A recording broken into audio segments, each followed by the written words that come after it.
Shalom saudara-saudara sekalian. Shalom. Shalom. Ada sukacita di dalam Tuhan hari ini? Tuhan kita luar biasa, amin. Amin. Hari ini kita merayakan Jumat Agung, saudara, di mana pada hari ini kita memperingati kematian Tuhan kita Yesus Kristus di kayu salib. Dan ketika kita berpikir tentang Jumat Agung, biasanya langsung terbayang di pikiran kita cuplikan-cuplikan dari Passion of the Christ, di mana kita melihat Yesus disiksa, di mana kita melihat Yesus dihina dan ditelanjangi, di mana kita melihat dia dicambuk, dipakaikan mahkota duri dan dipaku di kayu salib.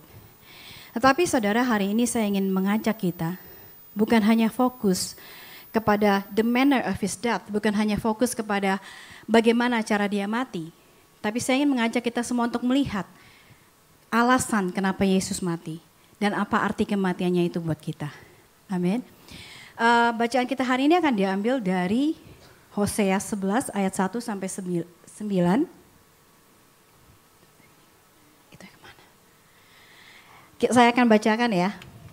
Ketika Israel masih muda, kukasihi dia, dan dari Mesir kupanggil anakku itu.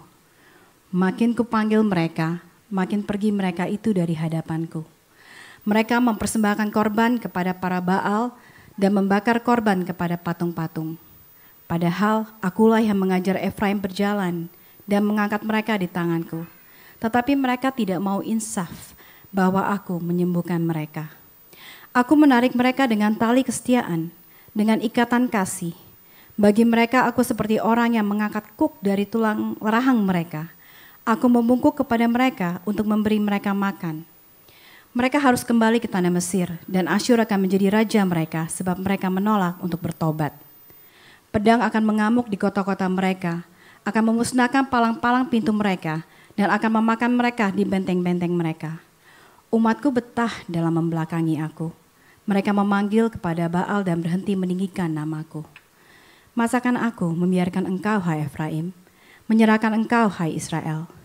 Masakan aku membiarkan engkau seperti Adma, membuat engkau seperti Zeboim? Hatiku berbalik dalam diriku, belas kasihanku bangkit serentak. Aku tidak akan melaksanakan murkaku yang bernyala-nyala itu. Tidak akan membinasakan Efraim kembali, sebab aku ini Allah dan bukan manusia, yang kudus di tengah-tengahmu, dan aku tidak datang untuk menghanguskan.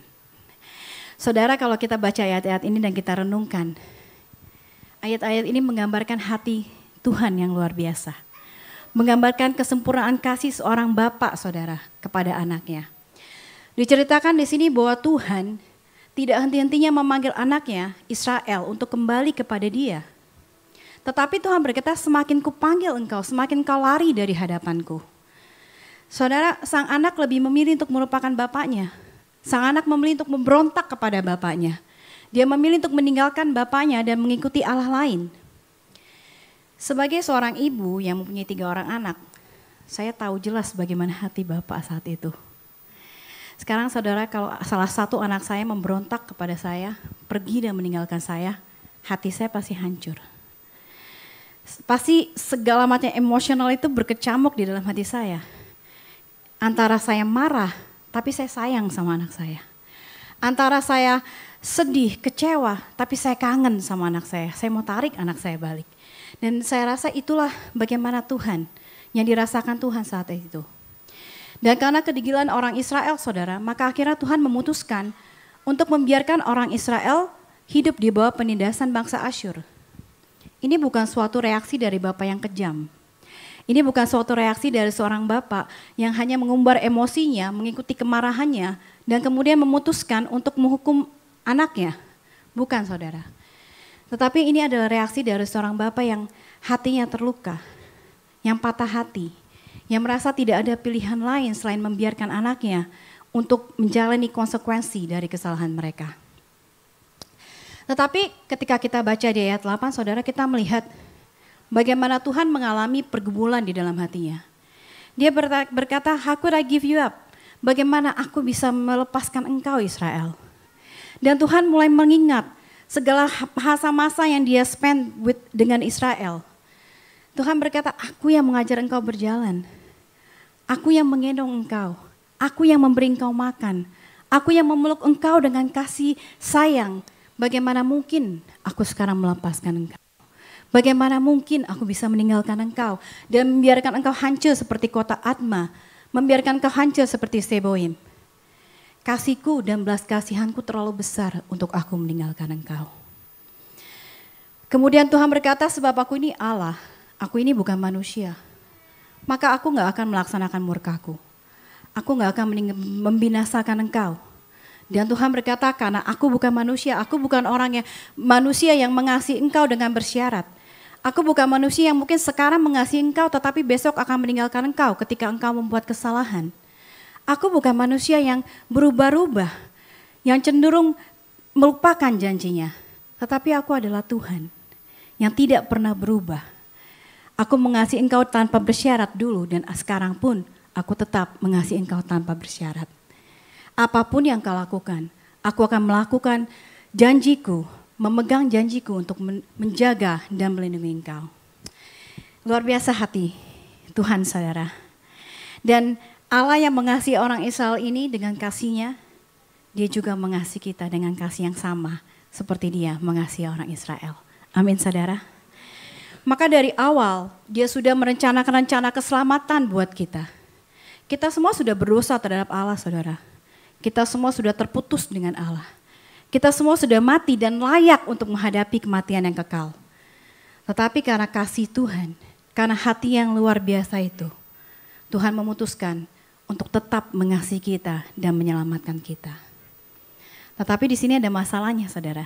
Ada problemnya. Tuhan tidak dapat mengabaikan dosa manusia. Karena Dia adalah Allah yang adil dan benar. Sebagai Allah yang adil dan benar, Dia harus menghukum mereka yang berbuat dosa. Sebagai Allah yang adil dan benar, Dia tidak bisa menutup matanya atas dosa. Hukuman harus diberikan. Dan ini adalah dilema yang dihadapi oleh Allah. Bagaimana Dia bisa memberikan pengampunan kepada manusia, bisa meluputkan manusia dari dosa, tetapi pada saat yang bersamaan Dia tetap menegakkan keadilannya. Maka Yohanes 3 ayat 16 menuliskan apa yang Allah lakukan untuk mengampuni dosa kita, tetapi tetap mempertahankan keadilan dan kebenarannya. Dikatakan karena begitu besar kasih Allah akan dunia ini, sehingga Ia telah mengaruniakan anaknya yang tunggal, supaya setiap orang yang percaya kepadanya tidak binasa, melainkan beroleh hidup yang kekal. Saudara, Allah mengutus anaknya yang tunggal, Yesus Kristus, untuk lahir ke dalam dunia dengan satu tujuan, yaitu menggantikan mati buat kita. Dia menerima hukuman untuk pelanggaran kita, saudara. Dan di kayu salib inilah di mana kasih Allah bertemu dengan keadilan Allah. Di kayu salib inilah di mana Allah tetap menyatakan kasih-Nya kepada kita tanpa melanggar keadilannya. Maka saudara, sesungguhnya penyaliban Yesus Kristus bukan suatu penyaliban yang biasa. Meskipun memang secara sejarah hukuman salib adalah salah satu cara yang dipakai sebagai capital punishment, sebagai hukuman mati. Dan secara garis besar tata cara penyalibannya itu sama dari orang ke orang. Britannica menyatakan bahwa penyaliban adalah metode penting hukuman mati di kalangan orang-orang Persia dan Romawi yang dimulai dari abad ke-6 sebelum Masehi. Dan ada berbagai metode untuk melakukan penyaliban. Biasanya terpidana setelah dicambuk harus memikul palang salibnya ke tempat hukuman. Dilucuti dari pakaiannya saat itu atau sebelumnya saat pencambukan. Diikat dengan erat dengan tangan terulur ke palang atau dipaku dengan kuat melalui pergelangan tangan. Jadi di sini kita tahu saudara bahwa Yesus bukan satu-satunya orang yang mati di salib. Yesus bukan satu-satunya orang yang disiksa. Dan kita juga tahu di Alkitab dikatakan ada 2 pemberontak yang disalib bersama-sama dengan Yesus saat itu. Jadi sebenarnya hukuman salib adalah sesuatu yang common, sesuatu yang biasa. Nah dulu saudara waktu saya masih SD, SMP, saya sekolah di sekolah Katolik. Dan kira-kira sebulan sebelum Paskah, setiap hari Jumat kami diharuskan untuk mengikuti ibadah jalan salib, di mana kami mengenang akan kesengsaraan Yesus. Dan waktu itu saya sering bertanya-tanya, Kenapa kita cuma menangisi Yesus gitu? Kok kita cuma kayak kasihannya sama Yesus, sementara ada dua penjahat yang lain yang disiksa juga dan disalib juga gitu ya. Dan sebenarnya sih ternyata bukannya kita nggak kasihan sama mereka, tetapi seperti yang tadi saya katakan, bahwa penyaliban Yesus itu bukanlah hal yang biasa. Ada sesuatu yang membuatnya berbeda. Dan ternyata yang membedakan kematian Yesus, saudara, bukan penyalibannya, bukan penyiksaannya, tetapi Yesusnya sendiri. Bahwa Yesus, dia bukan manusia biasa, tetapi dia adalah anak Allah yang menjadi manusia. Maka di Markus 15 ayat 39 dicatat bahwa ketika kepala pasukan melihat kematian Yesus dan melihat bagaimana bait suci terbelah dua, dia berkata, sungguh orang ini adalah anak Allah. Dan itu yang membedakan penyaliban Kristus, saudara. Jadi apa yang mau saya katakan di sini, bahwa penyaliban Kristus ini bukan tentang penyiksaannya, tetapi penyaliban Kristus ada tentang kematian seorang anak Allah yang datang ke dunia sebagai manusia di dalam rupa Yesus Kristus, dalam pribadi Yesus Kristus. Saudara, jika Yesus adalah manusia biasa, maka kematiannya nggak akan memiliki dampak apapun dalam kehidupan kita. Jika Yesus hanyalah manusia biasa, kematiannya itu tidak memiliki kuasa untuk membebaskan kita dari dosa.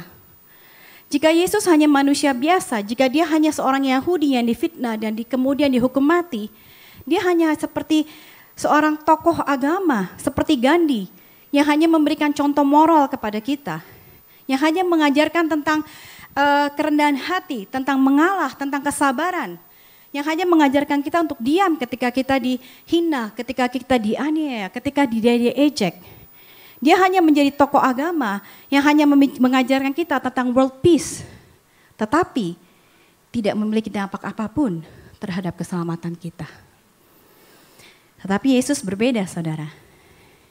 Dia adalah anak Allah dan dia adalah Allah itu sendiri. Amin. Maka kematiannya saudara, membebaskan kita dari dosa dan mendamaikan kita dengan Allah. Kematiannya membuat salib yang tadinya adalah lambang kutuk dan lambang keaiban, sekarang menjadi lambang kemuliaan dan lambang kehormatan. Kematiannya bukanlah suatu kekalahan, tetapi merupakan sebuah kemenangan bagi kita. Karena dia adalah anak Allah, saudara, maka kematiannya memutarkan kutuk dosa dan membagikan orang mati kepada kehidupan. Tapi pertanyaannya, saudara, kenapa harus anak Allah yang mati? Kenapa harus Yesus yang mati? Karena tujuan Yesus datang ke dunia adalah untuk menanggung dosa seluruh dunia. Dan kita tahu bahwa Allah sungguh-sungguh mau mengampuni kita. Tetapi Ibrani 9 mengatakan bahwa tanpa penumpahan darah tidak ada pengampunan dosa. Saudara, dulu di zaman perjanjian lama ada yang namanya korban penghapusan dosa, di mana seekor domba itu akan dikorbankan kepada Allah agar dosa kita bisa dihapuskan. Dan domba ini harus dipilih domba yang tidak bercacat, domba yang sempurna, domba yang tanpa celah. Dan ketika domba ini dipersembahkan, dosa mereka pun dianggap hilang. Tetapi sesungguhnya, saudara, darah domba itu tidak benar-benar bisa menghapuskan dosa kita. Karena, dan itu hanyalah gambaran akan pengorbanan Yesus di masa yang akan datang.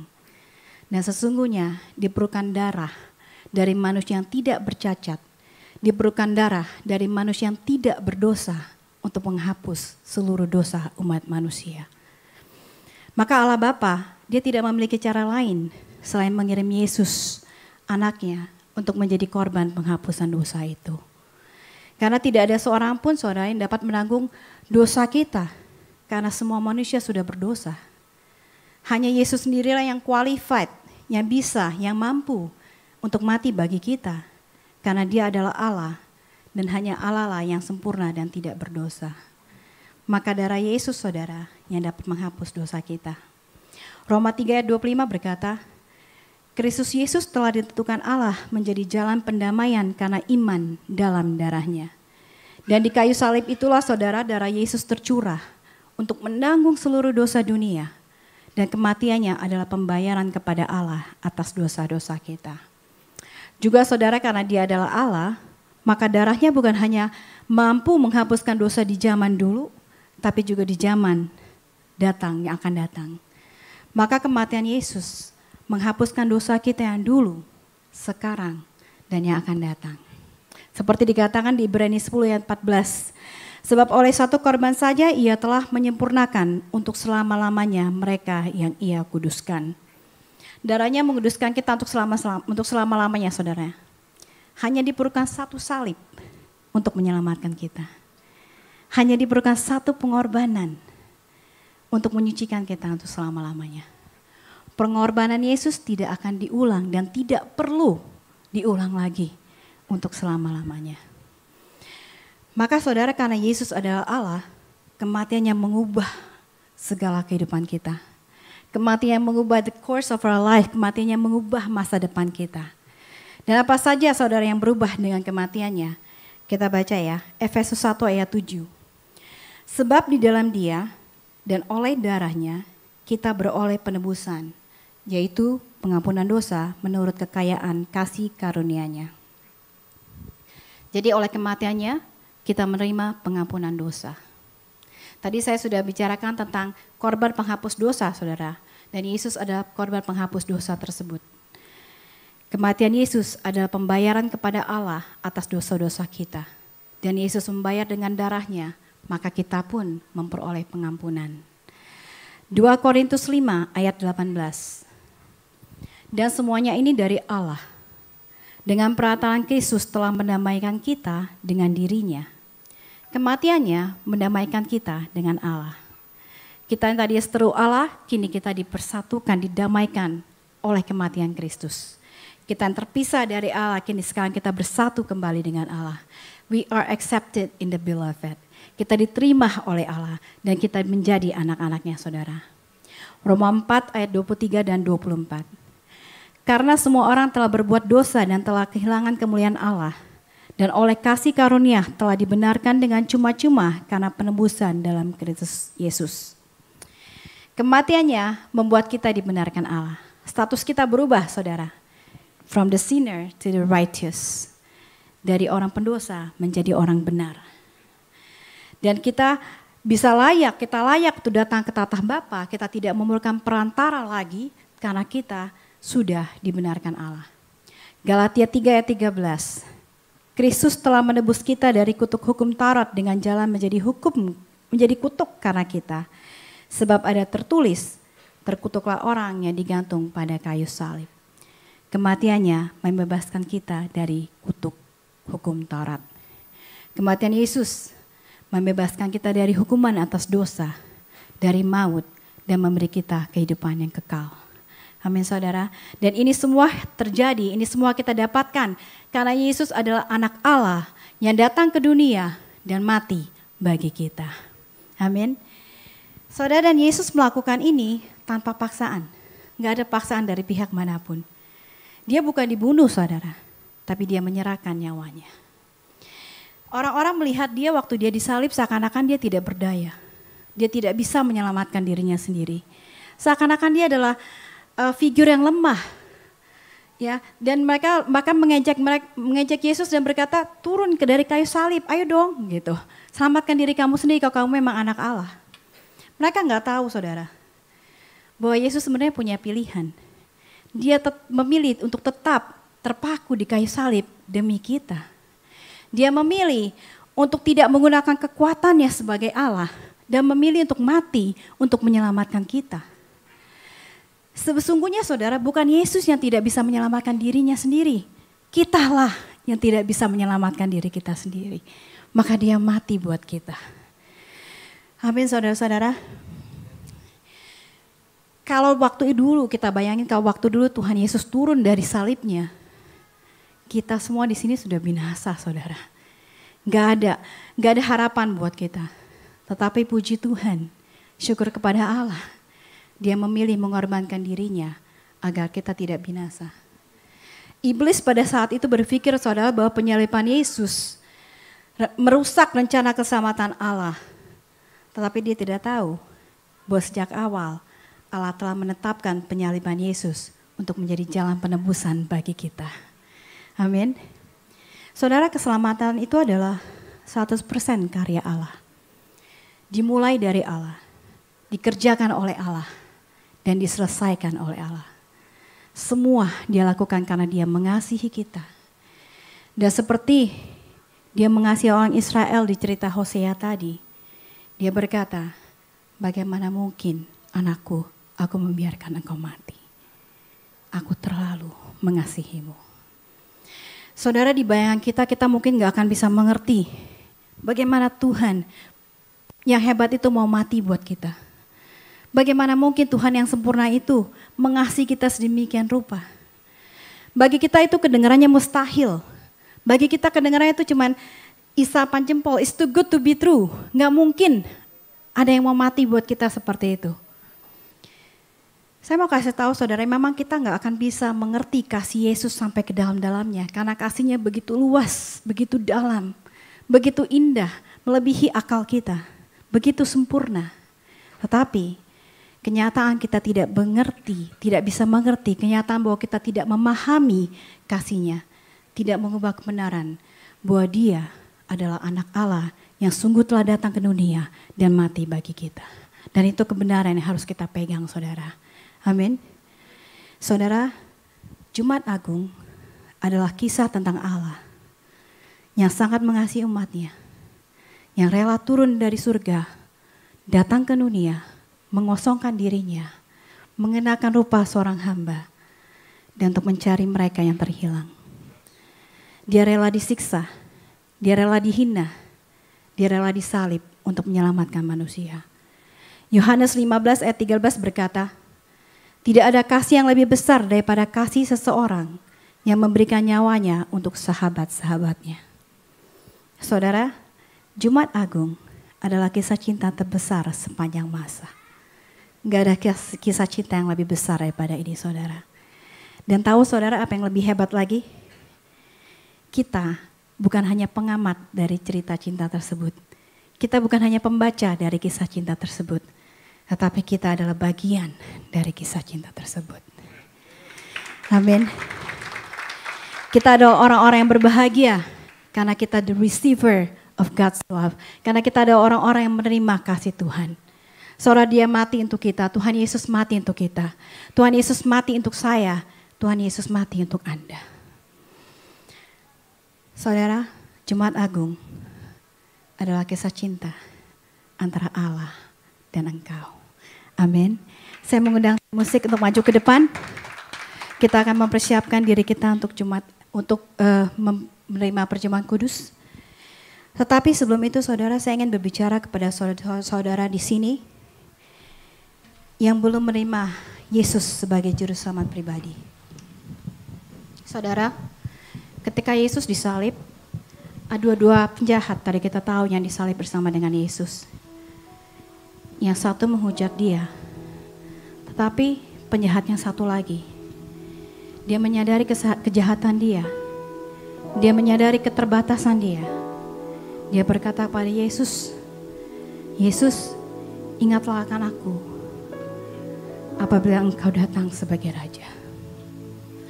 Dan Yesus berkata saudara kepada orang itu, hari ini, today, you are with me in paradise. Hari ini engkau bersama denganku di dalam Firdaus. Saudara, penjahat ini tidak melakukan apapun. Dia gak berjanji, Tuhan oke, saya mau berubah, lain kali saya gak begitu lagi, enggak.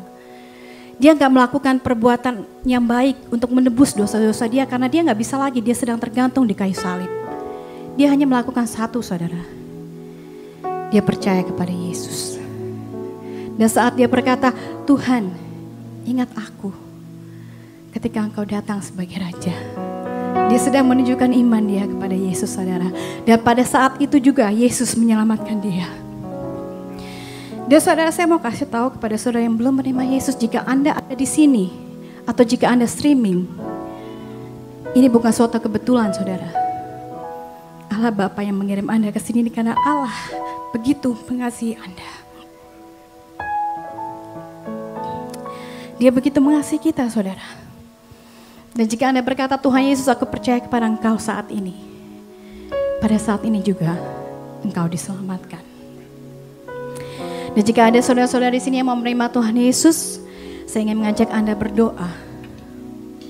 Dan Anda boleh mengikuti doa yang saya ucapkan. Tuhan Yesus, saya tahu bahwa saya telah berdosa. Dan saya minta pengampunan daripada Engkau. Dan saya tahu bahwa Engkau telah mati untuk dosa-dosa saya, Tuhan.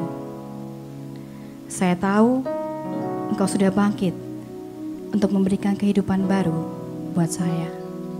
Dan pada hari ini Tuhan Yesus, saya menerima Engkau sebagai juru selamat pribadi saya. Dan saya mengundang Engkau untuk masuk ke dalam hati saya dan ke dalam kehidupan saya, menjadi Tuhan atas saya. Terima kasih Yesus atas pengorbanan-Mu. Terima kasih atas karya keselamatan-Mu. Amin.